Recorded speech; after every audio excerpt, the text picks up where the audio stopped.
Hello everyone, আমি Megha. Welcome to জ্ঞান গৃহম channel, যেখানে আজকে আমাদের সাবজেক্ট ইংলিশ আর আমাদের টপিক হলো রিপোর্ট রাইটিং। এই রিপোর্ট রাইটিং WBPSCর যে কোনো মেন্স এক্সামে কিন্তু ভীষণ একটা গুরুত্বপূর্ণ টপিক। আর ইনফ্যাক্ট WBCS আর মিসেলেনিয়াসের মতন পরীক্ষায় এটা কিন্তু 40 মার্কসের কোয়েশ্চেন আসে।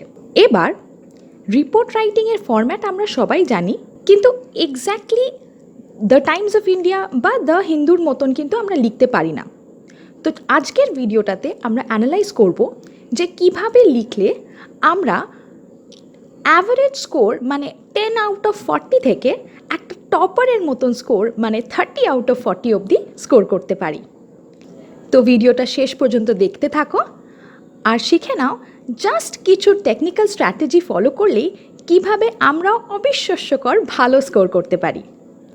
তো তোমরা দেখতেই পাচ্ছ প্রথমেই যেরকম লেখা আছে হোয়াট ইজ আ রিপোর্ট। তো রিপোর্ট রাইটিংয়ের সময় আমাদেরকে বেসিক্যালি 3টে জিনিস খেয়াল রাখতে হবে। ফার্স্ট, সেটা যেন খুব ওয়েল অর্গানাইজড হয়, মানে আমাদের ইনফরমেশনগুলো পরপর ক্রম অনুযায়ী কিন্তু সাজিয়ে লিখতে হবে। নাম্বার 2, সেটা ফ্যাকচুয়াল পিস অফ ইনফরমেশন, তার মানে রিপোর্টটা কিন্তু পুরোটাই বেসড অন ফ্যাক্ট হবে অ্যান্ড সেখানে কোনো ইম্যাজিনারি আইডিয়াস আমরা লিখব না। অ্যান্ড লাস্টলি, এটা একটা কম্প্রিহেন্সিভ পিস অফ রাইটিং, যার জন্যে আমরা কিন্তু একদম ডিটেলড ডিসক্রিপশন লিখব।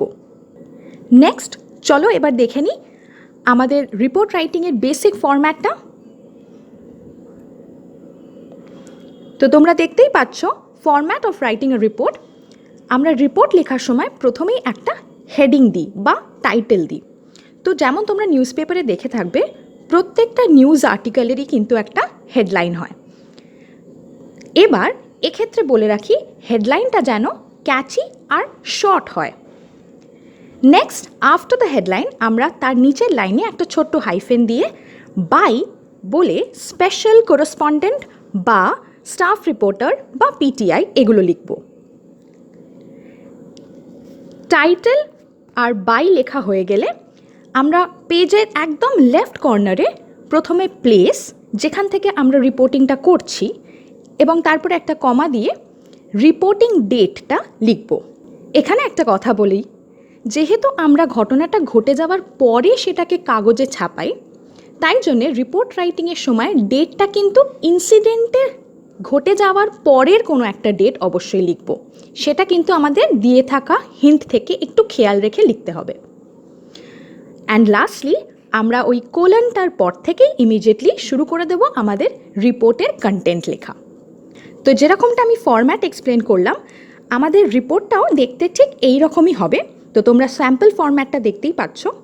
রিপোর্টের সবার ওপরে একটা হেডিং, তার পরের লাইনে একটা হাইফেন দিয়ে বাই স্টাফ রিপোর্টার বা অন্য যা ইচ্ছে, তার ঠিক পরের লাইনে আমাদের প্লেস, কমা দিয়ে ডেট আর কোলন, আর তারপর থেকে আমরা রিপোর্ট লেখাটা শুরু করব। So this is exactly how the report should look like. আর এবার আমরা জেনে নেব এক্স্যাক্টলি কোন সেই টেকনিক্যাল স্ট্র্যাটেজিগুলো ফলো করলেই আমরা কিন্তু যে কোনো টপারদের মতনই রিপোর্ট লিখতে পারবো। তো সিক্রেটগুলো শুরু করার আগে প্রথমেই একটা বেসিক সিক্রেট বলে দিই, সেটা হচ্ছে যে আমরা কিন্তু রিপোর্টের টপিকটা দেখা মাত্রই মনে মনে একটা মাইন্ড ম্যাপ তৈরি করে নেব।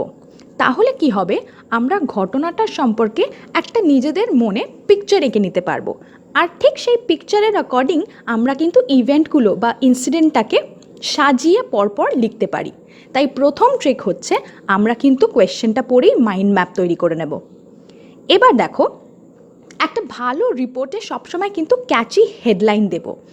ক্যাচি হেডলাইন মানে আমরা হেডলাইনটা বা হেডিংটা কখনোই কমপ্লিট সেন্টেন্সে লিখব না, সেটা যেন শর্ট হয় অ্যান্ড শুধুমাত্র যেটা রেলেভেন্ট টপিক শুধু সেটাই যেন আমরা লিখি। আর একমাত্র হেডলাইন দেখেই কিন্তু আমরা রিপোর্টের কন্টেন্টটা বুঝতে পারি, তাই হেডিং লেখার সময় কিন্তু খুব কেয়ারফুলি চুজ করো। নেক্সট সিক্রেট হচ্ছে আমরা একদম শুরুতে খুব বেসিক ইনফরমেশন দেব, যেমন ঘটনাটা কি, কোথায় ঘটেছে, সেটা কখন ঘটেছে ইত্যাদি। আমরা কিন্তু শুরুতেই কোনো ডিটেলড ডিসক্রিপশন দেব না। তারপরে আমরা কিন্তু সেকেন্ড প্যারাগ্রাফের দিকে এবার ডিটেল ডিসক্রিপশনের সময় আমরা কিন্তু কয়েকটা জিনিস লিখতে পারি যেটা আমাদের রাইটিংটাকে অন্যদের থেকে অনেকটা আলাদা করবে। যেমন ডিটেলড রাইটিংয়ের সময় আমরা টপিকটার এক্স্যাক্টলি কী ঘটেছিল বা ইনসিডেন্টটা এক্স্যাক্টলি কী ঘটেছিল সেটার ডিটেলড আলোচনা করার পরে সেই ইনসিডেন্টটার জন্য সোসাইটির উপরে কী ইম্প্যাক্ট পড়েছে, কোন সেকশনস অফ দ্য সোসাইটি সেই ঘটনাটার জন্য অ্যাফেক্টেড হয়েছে বা ক্যাজুয়ালিটিস বা গভর্নমেন্ট সেই ঘটনাটার জন্য কী রোল নিয়েছেন ইত্যাদি ডিসক্রিপশন কিন্তু লিখতে পারি। এগুলো লিখলে আমাদের রাইটিংটা বাকিদের থেকে আলাদা হবে। আর ডিসক্রিপশন লেখার পরে তোমরা কিন্তু present status of the incident দিতে একদম ভুলো না, কারণ এক্স্যাক্টলি কোন স্টেজে এখন ইনসিডেন্টটা দাঁড়িয়ে আছে এটা কিন্তু আমাদের রিপোর্টের মাধ্যমে রিডার্সদেরকে দিতে হবে। নেক্সট আমরা কিন্তু through out the report simple past tense বা প্রেজেন্ট পারফেক্ট টেন্স এই জিনিসটাকে মাথায় রেখে লিখব, কারণ সবসময় মনে রাখবে ঘটনাটা অলরেডি ঘটে গেছে আর আমরা যখন সেটাকে রিপোর্ট হিসেবে লিখছি সেটা কিন্তু একটা পাস্ট ইভেন্ট, তাই লেখাটা যেন থ্রু আউট যে কোনো একটা টেন্সেই ফোকাস করে, হয় সেটা সিম্পল পাস্ট বা প্রেজেন্ট পারফেক্ট টেন্স। আর খেয়াল রাখবে সেটা যেন প্যাসিভ ভয়েসে হয়। নেক্সট স্ট্র্যাটেজিটা ভীষণ ইম্পর্ট্যান্ট, আর এটা করলে তোমার লেখাটা ডেফিনেটলি অন্যদের থেকে অনেক আলাদা হবে।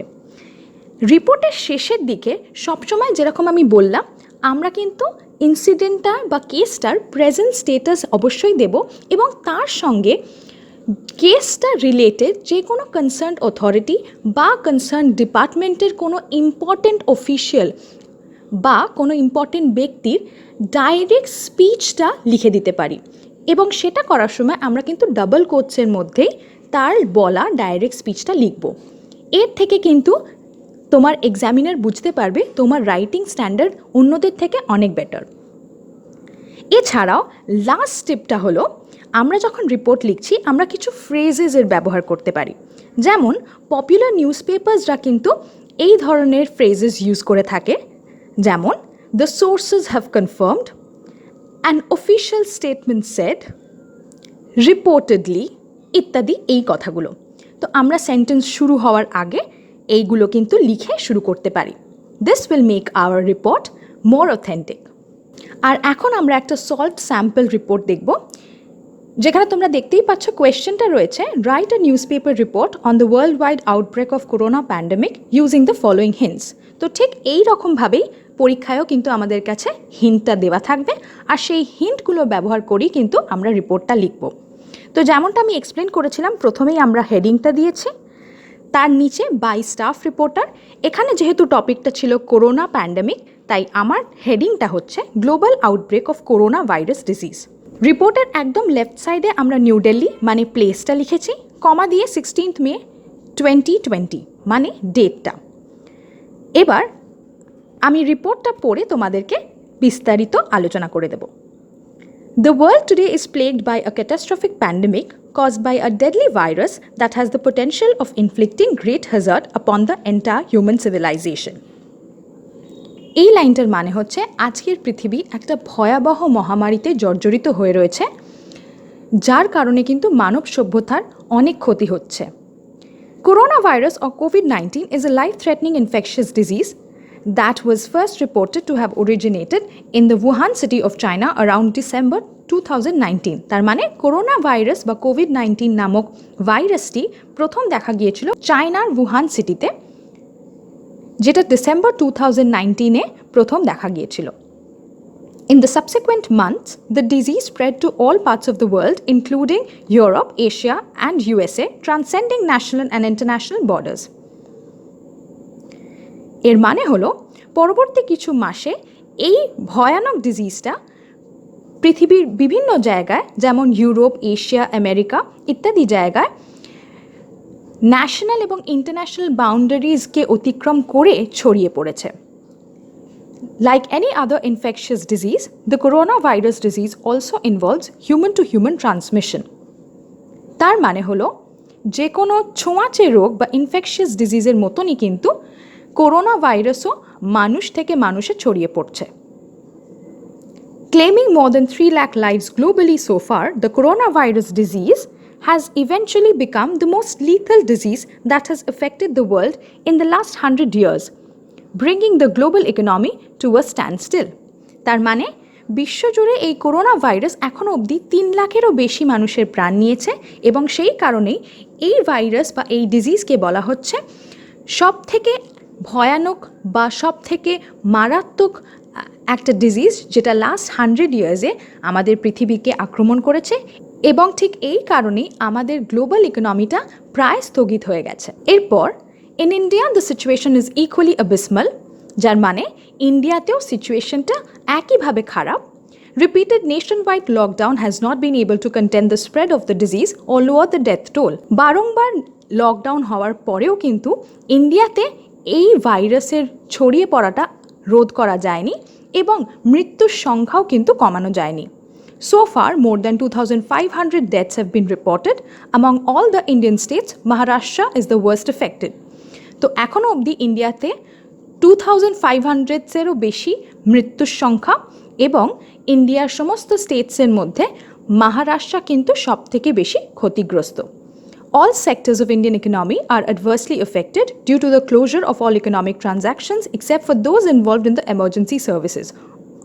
অর্থাৎ ইন্ডিয়ান ইকোনমির প্রায় সমস্ত সেক্টরসই ক্লোজড হয়ে গেছে, যেহেতু বিজনেস বা ইকোনমিক কোনো রকম ট্রানজ্যাকশন বা লেনদেন হচ্ছে না। এমার্জেন্সি সার্ভিসেস ছাড়া প্রায় সমস্ত সেক্টরই এই সময় বন্ধ রয়েছে। Due to this, the UNO has reportedly estimated the economic growth rate of India for the fiscal year 2020 to 2021 to be as low as 1.2%. এর ফলে ইউএনও আমাদের ইন্ডিয়ার ইকোনমিক গ্রোথ রেটটাকে এস্টিমেট করে বলেছেন যে ফিসকাল ইয়ার 2021-এ আমাদের গ্রোথ রেট 1.2% হতে পারে। Nevertheless, the Union government, with the cooperation of all state governments, has launched several schemes including the Arogya Setu mobile app and the Atmanirbhar Bharat Abhiyan, granting a special economic package of 20 lakh crore rupees. কিন্তু এর সত্ত্বেও union government অর্থাৎ ইন্ডিয়ার union government সমস্ত state গভর্নমেন্টের cooperation পেয়ে বিভিন্ন schemes launch করছে যাতে মানুষ উপকৃত হয়, যার মধ্যে আরোগ্য সেতু মোবাইল অ্যাপ রয়েছে এবং রয়েছে আত্মনির্ভর ভারত অভিযান, যার মধ্যে 20 লক্ষ কোটি টাকার একটা ইকোনমিক প্যাকেজ দেওয়া হচ্ছে। Besides, 24/7 helpline and control room are also being operationalized by the Ministry of Health, along with providing funds for the establishment of test centers and isolation wards. এছাড়াও 24/7 হেল্পলাইন এবং কন্ট্রোল রুম অপারেশনালাইজ করা হচ্ছে এবং এটা করছে ministry of health, এবং তার সঙ্গে সঙ্গে বিভিন্ন জায়গায় টেস্ট সেন্টার্স অ্যান্ড আইসোলেশন ওয়ার্ডসও স্থাপন করা হচ্ছে। The world is therefore tirelessly fighting to overcome this gruesome situation.